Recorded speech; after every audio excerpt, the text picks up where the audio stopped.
hacía poco tiempo había enviudado. Eso me dio mucho gusto. El saber que no tenía compromisos, no piensen mal, pues si a nadie se le desea una cosa de esa naturaleza. En poco tiempo nos fuimos enamorando y cuando él acudió a mi casa, le dijo a mi hermana que pedía mi mano. No contábamos con una respuesta negativa por parte de ella. Yo siempre fui muy honesta con ella, siempre fuimos muy unidas, siempre le hablé con la más absoluta verdad. Y ella sabía todo lo mío con Miguel. Es por eso que me sorprendió muchísimo su proceder. Mi hermana se opuso a nuestro noviazgo, sacándome del colegio. Fue por mí. Me dijo: te prevengo, él es un hombre viudo, es un hombre de mucha experiencia, que solo quiere divertirse y bla, bla, bla, bla, bla, bla. Yo a mi vez le dije con voz fuerte y decidida que yo también quería divertirme. Y no un rato, más tiempo. Creo que eso la molestó, porque me imagino que hablaba de otra cosa. En fin, no llegamos a ningún entendimiento. Miguel me propuso escaparnos para casarnos. Y concluido el acto, mi hermana Sotero no tendría más remedio que aceptarnos. Me pareció la idea de escaparnos y de casarnos en secreto. Pero también pensaba en mi hermana, no quería causarle ningún disgusto. En fin,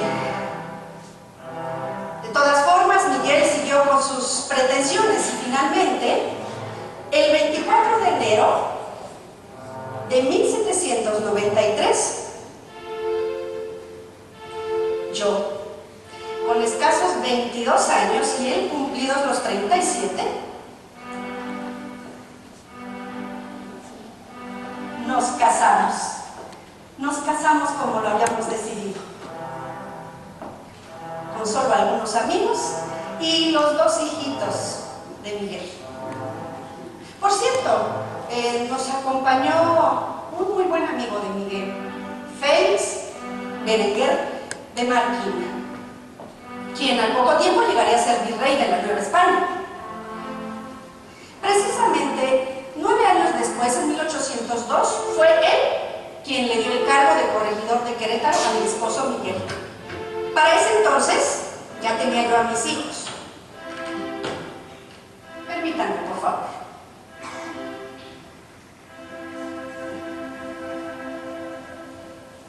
Evocando esos recuerdos de corregidora. Así es que ya teníamos a algunos de nuestros hijos. Empezamos con José, Mariano, Miguel, Ignacia, Micaela y Juana. La verdad, nosotros no perdimos el tiempo. Como no teníamos televisión, chat, todo lo que ustedes tienen ahora, nos aplicamos días y noches. No, días y noches, ahí nos tienen preocupados por los niños. En fin, que nos volvimos a aplicar, así es que llegaron mis otros hijos: Dolores, Manuela, Magdalena, Camila, Mariana, José, el más pequeño. La vida en la ciudad de Querétaro fue muy placentera. Teníamos muchas amistades, nuestros vecinos nos apreciaban, porque llegamos a convivir con ellos sin distinción de clases sociales. Salud.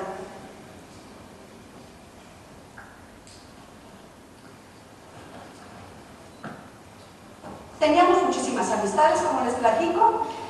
Nos identificábamos con los mestizos. Estos no eran bien vistos ni por los españoles, ni por los indígenas, ni por los criollos. Miguel y yo somos criollos. Es cierto, señores, nos discriminaban en nuestra propia tierra. Criollos, como yo, con derechos de un ciudadano de segunda clase por el régimen colonial, en virtud de haber nacido en la Nueva España. Pura dictadura.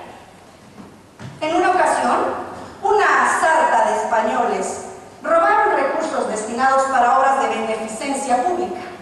Mi esposo, por supuesto, los denunció ante el Tribunal de Minería. ¿Y qué creen que pasó? ¡Claro! No les hicieron nada, porque la justicia no existía en la Nueva España. Solo los españoles tenían el control y los puestos políticos de alto rango y la ley que podían torcer a su antojo. Estos mismos españoles denunciaron a mi marido ante el virrey de Turrigaray de inepto por lo cual fue destituido de su cargo y nos regresaron a la Ciudad de México. Miguel, como abogado que era, luchó para no ser víctima de los atropellos de estos españoles y al fin las Cortes le dieron la razón a mi marido. Le reinstalaron en su cargo y en el tiempo que sucedió esto, el licenciado Francisco Primo de Verdad había batallado porque no se reconociera al rey José I, hermano de Napoleón Bonaparte. Quienes habían invadido España obligaron al rey Fernando VII, así como a su padre el rey Carlos IV, a cederle el trono a José Bonaparte, obligándolos a abdicar. En el Ayuntamiento de México, los licenciados Francisco Primo de Verdad y el licenciado Juan Francisco Azcárate desconocieron la abdicación de Carlos IV, dando a entender que toda orden que viniese de España no se tomaría en cuenta por ser de un usurpador. Al sentirme identificada con los problemas de las clases sociales de los criollos, defendí sus intereses. También traté de reivindicar a los indígenas mexicanos que vivían en condiciones deplorables. Aprovechándome de mi condición, traté de que se les reconocieran sus derechos. Así pues, esa era mi labor hasta el momento en que empezaron a llegar las noticias de invasión napoleónica a España, motivando con ello a los albores de la independencia. Corría el año de 1808. Las noticias que llegaban de España dieron pie para que José de Iturrigaray y Aróstegui encontrara una excusa para autonombrarse virrey de la Nueva España. El licenciado Francisco Primo de Verdad propuso al virrey Iturrigaray la necesidad de convocar a los ayuntamientos de la Nueva España para formar un gobierno provisional basado en el pueblo, con el argumento de que a falta del monarca la soberanía vuelve al pueblo y a jurar a favor de Fernando VII como rey de España y de las Indias. Esto, por supuesto, no convino a los intereses del virrey. Desde ese momento y durante 2 meses se vivió en un ambiente de zozobra, noticias contradictorias y vacío de poder. Todo esto ocasionó momentos de confusión. Algunos españoles se rebelaron en contra del virrey Iturrigaray, apresándolo junto a su familia y nombraron virrey a Pedro de Garibay. También fueron aprendidos todos los que manifestaron ideas independentistas. Primo de Verdad, Francisco Azcárate, el abad de Guadalupe José Neye de Cisneros, el canónigo José Mariano Beristain, el licenciado José Antonio del Cristo y fray Melchor de Talamantes. Todos pedían que el pueblo ejerciera su potestad hasta que se restableciera la monarquía de Fernando VII, pues eran los derechos legítimos del pueblo.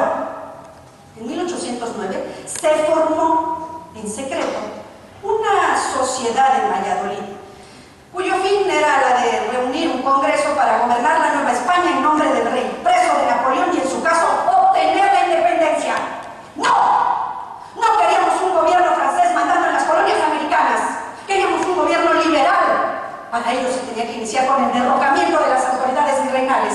Muchos señores que compartían estos ideales eran criollos, pertenecientes a todo tipo de profesiones, algunos de ellos pertenecientes a familias acomodadas. Dentro de ellos estaban Ignacio Allende, Mariano de Basón, José María Barca, don José María Obeso, José Mariano de Michelena y muchos más.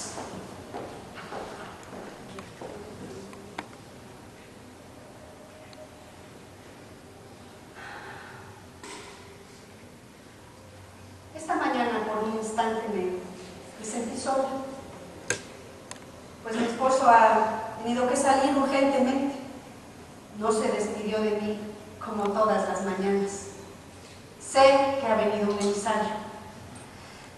Espero que no sean malas noticias. Pero ¿qué se puede esperar en estos tiempos? Bueno, basta de lamentarme.